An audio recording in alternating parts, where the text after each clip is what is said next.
Men forced to father hundreds of children. Women forced to be intimate with their relatives. Girls impregnated at the age of 13, and women going through labor on torturous birthing chairs. These were the horrors hidden in the slavery breeding farms of the antebellum America. The sexual practices were so harrowing that people, even today, rarely find the courage to speak them out loud. Today we break that silence, because this ugly history deserves to be spoken and acknowledged. Welcome to Black History Diary, where we delve into the dark and lesser-known aspects of Black history. Today, we bring you 10 horrifying sex practices that took place on slavery's breeding farms. Before getting into that, let's take a look at the origin and anatomy of these breeding farms. The mention of slave abuse often conjures images of whippings, hangings, and the harrowing conditions on plantation farms. However, there are even more disturbing truths concealed within the depths of history. Before the enactment of the 1808 legislation, which prohibited transatlantic slave trade, slaveholders relied on captured individuals from Africa. Even after the Prohibition, they began to breed slaves within the United States. This practice involved forcing enslaved individuals to produce as many offspring as possible, as if the enslaved weren't dehumanized enough. This practice turned them into a product. Driven by the need for labor in cultivating cash crops, the power-hungry planters gave birth to the abhorrent institution of breeding farms. But what precisely were these breeding farms? These were actually establishments maintained by many slaveholders, where a small number of male slaves were kept alongside numerous female slaves. The offspring born in these farms were automatically enslaved from birth and continued to reside on these farms until they reached an age suitable for labor. These breeding farms were dreadful because both men and women were coerced into engaging in sexual relations with each other. Frequently, the white masters also imposed themselves upon the women. For the enslaved, life on breeding farms was nothing short of a nightmare. They were treated like cattle, confined to overcrowded, unsanitary, and poorly ventilated quarters. But what was much worse was the sex practices that they had to endure. So, let's take a look at the top 10 of these harrowing practices. Number 10. The observance of sexual performances. The concept of breeding farms evolved from an initial experiment into a full-fledged business. As it progressed, the process became increasingly systematic, treating enslaved individuals as commodities rather than human beings. Disturbingly, to ensure the efficiency of this dehumanizing procedure of breeding children like animals, the sexual encounters between enslaved men and women were closely monitored, often by their owners, overseers, or both. They regularly observed and meticulously recorded these encounters, assessing the performance of those involved. Because of this practice, a miserable encounter became even more humiliating and painful for the slaves. The dehumanization of the slaves became even worse as the farms thrived. Individuals were given labels based on their sexual performances, but more on that later. Number 9. Shockingly young girls involved. As the plantations thrived and the demand for fresh slaves increased, planters resorted to forcing girls as young as 13 years old to procreate. To ensure pregnancy, these girls endured numerous assaults, sometimes by the same man, and at times, by multiple men. Those who became pregnant due to these horrific abuses rarely received any medical care or special attention. They were also supposed to carry on with their labors on plantations. It's unimaginable to think about a 13-year-old girl carrying a child that she knows will not be truly hers. It's harder to imagine that the horrors did not conclude with childbirth. If the young, innocent girl survived the childbirth in terrible conditions at the breeding farms, she was expected to give up her child and return to the breeding farm for yet another cycle of assault and pregnancy. Heart-wrenching accounts tell of 22-year-old women who had already given birth to 7 children, or 19-year-olds with 4 offspring. Stripped of their bodies, their children, and their lives, these breeding women of the antebellum era suffered indignities that our history books often fail to address. Number 8. The labeling based on sexual performance. Plantation owners, viewing enslaved people as livestock, employed a system akin to livestock mating. Enslaved men, called bucks, were selected to mate with women and labeled as breeders. Some men were even rewarded for impregnating multiple women, fostering competition among the enslaved. Healthy and robust men were used as primary breeding stock to impregnate female slaves. This was in the hopes of producing healthier children who could perform better in the fields. Enslaved women, deemed good breeders, received slightly better treatment due to their value in expanding the slave population. But they were still subjected to continuous sexual relationships against their will, closely monitored during pregnancies, and granted preferential treatment. At slave auctions, women were often referred to as good breeders and were sold at higher prices. This inhumane practice served to dehumanize enslaved people further and reinforce their status merely as property. Number 7. Producing 15 children and fake promises. It was tragically common for enslaved women to be promised freedom if they could produce a staggering number of 15 children. However, these promises were often nothing more than cruel illusions. Enslaved women faced relentless pregnancies and childbirth in harsh conditions, with little to no access to proper health care. As a result, many did not survive numerous pregnancies. Many women passed away during the process of their third or fourth childbirth. The promise of freedom remained forever out of reach. On the other side, promises of rewards to enslaved men were equally deceitful. Some were told that if they cooperated in the breeding process, their labor would be lessened or they would receive some form of benefit. However, these promises were typically momentary and rarely fulfilled. Enslaved individuals were trapped in a system that stripped them of their agency and subjected them to unimaginable suffering. Voiceless and powerless enslaved people had no means to hold their enslavers accountable for these broken promises. Their lives were marked by exploitation, violence, and the constant denial of basic human rights. Number 6. Very harsh punishments for failing sexual duties.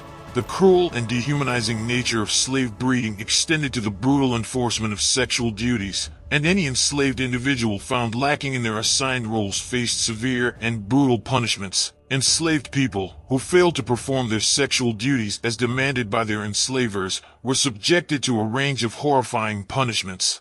These punishments aimed not only to assert control, but also to instill fear and compliance within the enslaved population. Whippings were a common form of punishment for those who resisted or underperformed in their assigned sexual roles. The lash of the whip was a painful reminder of the consequences of disobedience. In some cases, public humiliation was used as a form of punishment. Enslaved individuals could be forced to engage in sexual acts in front of an audience, stripping them of their dignity. Even more shockingly, there were instances where enslaved individuals were subjected to public burning as a form of punishment for disobedience or resistance in their sexual duties. These gruesome acts served as a horrifying spectacle, deliberately designed to quash any slave form of resistance. A man whose breeding performance was considered impressive was kept under constant threat. He ended up fathering more than 200 children. This and even more severe practices are revealed later in the video, so stay tuned for that. Number 5.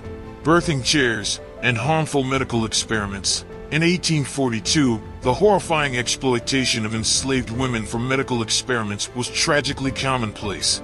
Harriet Jacobs, a well-known abolitionist, in her autobiography, Incidents in the Life of a Slave Girl, vividly recounted the distressing use of the birthing chair, a device employed to restrain and subdue enslaved women during childbirth. Jacobs also documented the immense trauma and physical harm inflicted by the brutal practice of breaking the pelvis, an atrocity she witnessed firsthand. Another harrowing account arises from the actions of a physician named James Marion Sims, infamous for his dreadful experiments and surgeries performed on enslaved women. Sims was a 19th century American physician who is considered the father of gynecology. He is known for his pioneering work on the treatment of vesico-vaginal fistula, a condition in which there is an abnormal opening between the bladder and vagina. Sims performed many of his experiments on enslaved women without their consent. He operated on them without anesthesia. This dreadful act showed that many white men, even the so-called intellectuals, did not consider the black people to be human and thus prone to pain. He did not even provide them with basic medical care, assuming that they could withstand anything. These women, in fact, suffered greatly, and many of them died. Sims's experiments were unethical and cruel. He exploited the vulnerability of enslaved women to further his own career. His work has been called a stain on the history of medicine. Number 4. A man forced to father 249 children. During the era of slavery, slaveholders practiced a form of natural selection when it came to breeding slaves. They sought men who displayed physical traits associated with strength, health, and endurance. Enslaved men, who were physically fit and healthy, were favored for breeding, as these qualities were believed to be passed on to their offspring, making them better suited for laborious tasks on plantations. Moreover, some slave owners prioritized specific physical attributes, such as fairer skin tones and thinner facial features, reflecting the deeply entrenched racist beliefs of the time. Roque José Florencio, known as Pata Seca, lived a remarkable life marked by the tragic role he played as a breeding slave. Pata Seca was forced into fathering approximately 249 children, with different women, a staggering number that formed a small village of descendants. Standing at an impressive height of 7 feet and 2 inches, he was believed to possess the qualities necessary for fathering male children, considered valuable for field labor. His life was controlled by his owner's desires, with meticulous checks for diseases and the provision of sufficient sustenance to maintain his breeding role. His life remains shrouded in legend and uncertainty, with some accounts suggesting he lived 10 times the lifespan of an average slave. However, historical information about him remains vague, leaving many questions about his true identity unanswered. Number 3. Breaking the buck. This is the third most horrifying sex practice. Buck breaking refers to a shocking practice in the southern United States during the era of American slavery. This act involved the sexual assault and brutalization of any rebellious male African slave. It can also be described as the sexual violation of African male slaves by white slave owners. This deplorable practice emerged in response to the increasing resistance and rebellions of African slaves. Initially, buck breaking began with the public humiliation of male slaves, who were stripped and subjected to floggings in front of their fellow slaves. Over time, it escalated to include the sexual abuse of these individuals. This horrifying and scarring act spared no one, impacting both young children and adult men. At its worst, buck breaking evolved into the establishment of sex farms, where male African slaves were intentionally bred for the sole purpose of being sexually assaulted by their white masters. The primary objective of buck breaking was to strip male slaves of their dignity, strength, and self-esteem. The psychological trauma inflicted on these victims was so severe that, unable to bear the shame, many of them resorted to suicide. This practice remains a painful and shameful part of history that serves as a reminder of the cruelty and dehumanization suffered by African slaves during that dark period. Number 2. Sex practices after abolition. Even after the abolition of slavery, the heinous practice of slave breeding persisted. Notably, in Natchez, Mississippi, in the late 1860s, affluent white plantation owners were involved in a cruel system which was known as fancy trade. In this disturbing trade, they bought and sold young light-skinned African-American women who were intentionally bred from mixed-race slaves. These women were known for their unmatched beauty and sexual allure. These women were auctioned off at exorbitant prices. Subsequently, they were forced into sexual relationships with white plantation owners, and were also offered to the guests of these wealthy owners. Furthermore, beyond the fancy trade, there were reports of coerced sexual relationships between white plantation owners and their former female slaves. This was facilitated by the proximity of former slaves, who continued to reside and work on the same plantations where they had been enslaved. Shockingly, they often endured similar abusive treatment even after the abolition of slavery. Perhaps most unsettling is the fact that despite the undeniable horror and exploitation inherent in slave breeding and sex farms, there were many slave owners and supporters of slavery who continued to defend these practices. They argued that such brutality was necessary for the economic prosperity of the American South, viewing the breeding of enslaved people as an essential source of labor for the plantation economy. This dark chapter in American history underscores the depths of cruelty and inhumanity endured by those who were enslaved and subjected to these horrifying practices. Even these appear less intense in comparison to what comes ahead. Before we unveil this practice, please take a moment to make sure you have subscribed to our YouTube channel. Number 1. Blindfolded, incestuous intercourse. This is the most appalling sexual practice one can envision. The systematic breeding of slaves often resulted in forced incest within slave families.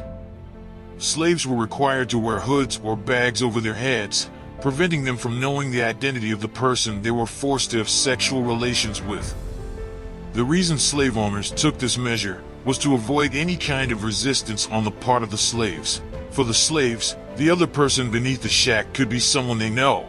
Worse, it could be a family member like a niece, aunt, sister, or horrifyingly, even their own mother. This practice revealed the psyche of the white owners, who believed that the black person has no morality. The only goal of the breeders was to produce children that could be sold for profit.